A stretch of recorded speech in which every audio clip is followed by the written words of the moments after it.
13h-15h, Europe 1 Info. La santé et la suite à 14h46 dans Europe 1 Info sur Europe 1 avec le docteur Brigitte Meillot et Clélie. Le vendredi, on parle d'amour et aujourd'hui, on évoque le trouble de l'érection. Et oui, c'est le vendredi, c'est l'amour et la sexualité. Et la santé. On en parle. Et la santé, avec sûr. le docteur Gilbert Boujaoudé qui est sexologue et qui répond à toutes vos questions. Alors justement, des questions, on en a. Alors, personne n'a osé nous appeler sur ces sujets, mais on a des témoignages et c'est possible de le faire. 01 80 20 39 21. Alice, à 29 ans, elle nous appelle de Marseille. Docteur, on entend dire que ce n'est pas la taille qui compte, mais, poursuit-elle, étant célibataire, j'ai des relations avec différents hommes et il y a 15 jours, j'ai rencontré un homme qui me plaît, mais au moment de passer à l'acte, son sexe était vraiment très petit. Est-ce que ça peut s'arranger ? Est-ce que vous avez des conseils ? Je découvre la question avec vous. Oui. Docteur Gilbert Boujaoudé, ça c'est vraiment une question importante parce qu'on dit qu'on ne se compare pas, mais évidemment, et chez les hommes, ça a toujours existé, ça existera toujours, de comparer la taille, la forme, et je ne sais quoi. Exact. Et la taille, ce qu'on appelle les micro-pénis, on aimerait justement avoir aussi une définition sur ce que c'est et surtout répondre à Alice. Ce qu'on peut faire Elle a l'air très dans ces embêtée, en cas-là, tout cas. ouais. C'est l'histoire de micro-pénis, elle est souvent mal utilisée. Le terme est mal utilisé. D'ailleurs, je ne sais pas si vous le savez, mais 95% des personnes qui consultent pour micro-pénis ont un pénis normal. C'est juste qu'ils ont l'impression que c'est plus petit. Là aussi, c'est les conséquences du porno et le fait de se comparer. Maintenant, quand c'est un micro-pénis, la définition, c'est un pénis qui fait moins de 9 cm en longueur en érection.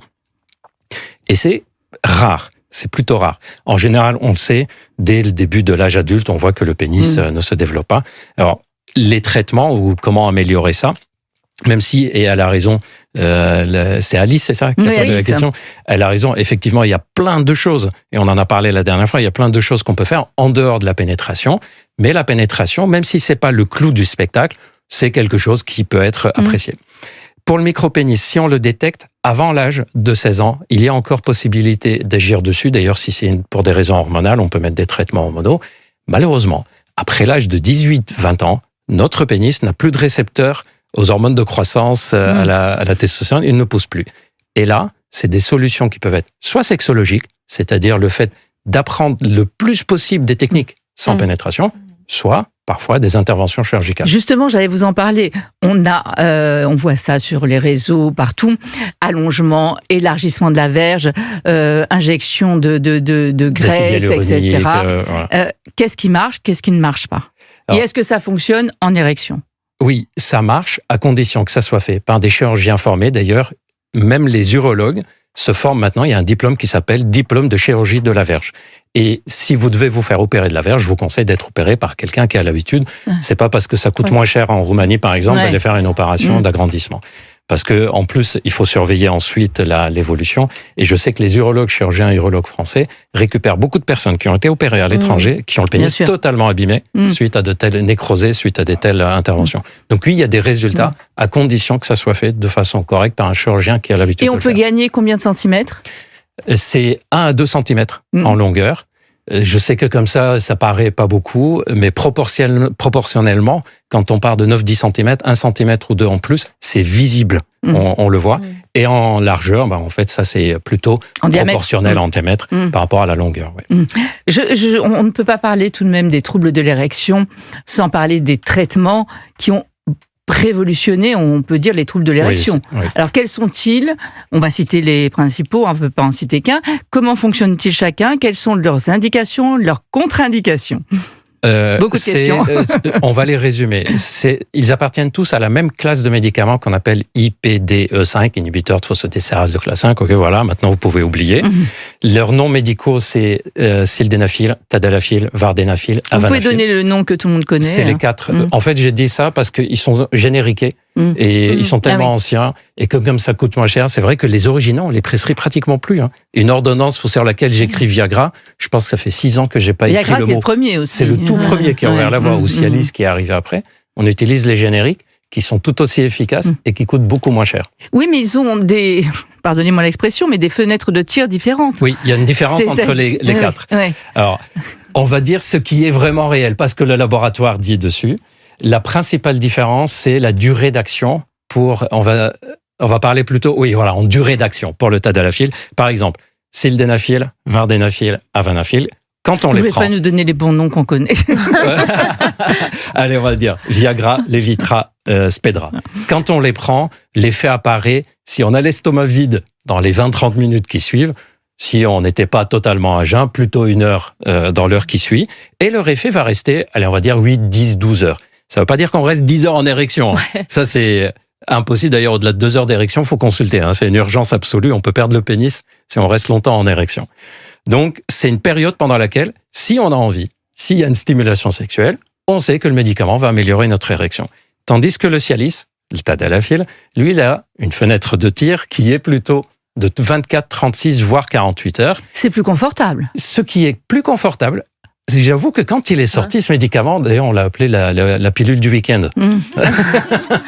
Et on s'est rendu compte dans les études de préférence, c'est-à-dire on a donné le Viagra, le Cialis, le Vitra à des personnes, puis on interchangeait tous les 3 mois, et à la fin on leur a dit lequel vous préférez. Ben, figurez-vous qu'un tiers préférait l'un, un tiers préférait l'autre. Ah bon tiers... Et par exemple, l'histoire de la durée d'action longue, de la fenêtre de tir longue. Il y a des personnes qui disent « mais moi je sais que je fais l'amour 1 fois par mois, je sais que c'est ce soir entre telle heure, telle heure ». Ça me fait une belle jambe, c'est l'expression, que ça agisse pendant 2 jours. Voilà. Et donc, c'est ça qui est intéressant, c'est de pouvoir personnaliser le traitement. Oui. Quelles sont les contre-indications? Il y a 2 contre-indications absolues. Premièrement, on ne les prend pas avec tout ce qui est dérivé nitré, trinitrine. Alors, la trinitrine, Des médicaments pour le cœur. c'est des médicaments. D'ailleurs, c'est comme ça qu'on a confondu problème cardiaque. Non, c'est interdit avec un médicament pour le cœur qui s'appelle trinitrine au donneur de monoxyde d'azote, ou les drogues à base de trinitrine, le poppers par exemple, à base de nitrate. Ça, c'est la contre-indication absolue. Deuxième contre-indication qui est du bon sens, mais qui est rarement dite. Là, c'est pas le médicament qui est interdit, c'est le rapport sexuel qui est interdit. Il y a des situations où on n'a pas le droit de faire l'amour. Par exemple, si votre médecin vous dit « tu montes pas les escaliers, tu fais pas d'activité physique, tu fais pas de jardinage, tu restes au repos », c'est rare que le médecin rajoute « et tu fais pas l'amour ». Et pourtant, c'est la même contre-indication. Je rappelle qu'il y a un test. Si vous êtes capable de monter 2 étages à pied, sans être totalement essoufflé, avoir mal dans la poitrine, être complètement épuisé, faire un malaise, c'est que vous pouvez avoir un rapport sexuel, votre corps supporte. Par contre, si quand vous montez des escaliers, au bout de quelques marches ou un étage, vous êtes complètement HS, il vaut mieux vérifier si vraiment vous êtes capable que votre corps est capable d'assumer un rapport sexuel. Alors, je sais qu'on a parlé des troubles de l'érection, donc on s'intéressait plutôt aux hommes et aux femmes, puisque tout le monde est concerné. Mais est-ce qu'on a pensé à des médicaments comme ça pour les femmes? Oui, d'ailleurs, il y a des rares situations où on prescrit, j'en parle d'ailleurs dans mon livre, des rares situations où on prescrit les médicaments de l'érection masculine pour les femmes. Par exemple, des femmes qui ont des troubles de l'excitation sous antidépresseurs ou qui ont une sclérose en plaques ou une maladie diabétique. Donc, il y a quelques situations comme ça. Par contre, chez les femmes, malheureusement, pour le moment, en Europe, il n'y a aucun médicament accrédité. Aux États-Unis, il y en a 2, mais on n'est pas pressé de les avoir. Il y en a un, c'est un antidépresseur qui marche pas terrible. Et l'autre, c'est des piqûres à se faire dans le ventre 1 demi-heure à 1 heure avant de faire l'amour. Et ça donne très mal à la tête et ça donne des poussées de tension. Donc on va attendre que ça s'améliore. Non, mais ce qui ressort évidemment de tout ça, c'est qu'il ne faut pas hésiter à consulter lorsqu'on est gêné par un trouble de l'érection. Quand il n'est pas passager, bien sûr, quand ça arrive une fois, c'est pas très grave. Mais ce qu'on retient surtout, c'est qu'il faut consulter. Oui, et ça peut sauver des vies, et je pèse mes mots, parce qu'en fait, ça peut révéler des problèmes de santé sous-jacents. Et le fait d'aller mieux, parce que sexuellement on va mieux, on s'occupe mieux de soi-même. Merci beaucoup, Dr Gilbert Boujaoudé. Je rappelle votre livre, votre dernier livre, Amour et sexualité, c'est pas si compliqué. Merci, Dr Millot. On se retrouve lundi. Dans un instant, c'est Romain Desarbres et Marie-Estelle Dupont pour Et si on en parlait. Moi, je vous souhaite un très bon week-end et on se retrouve bon week-end à tous. Lundi dès 13h. C'était Clélie Mathias, il est 14h56. Excellent après-midi à l'écoute d'Europe 1.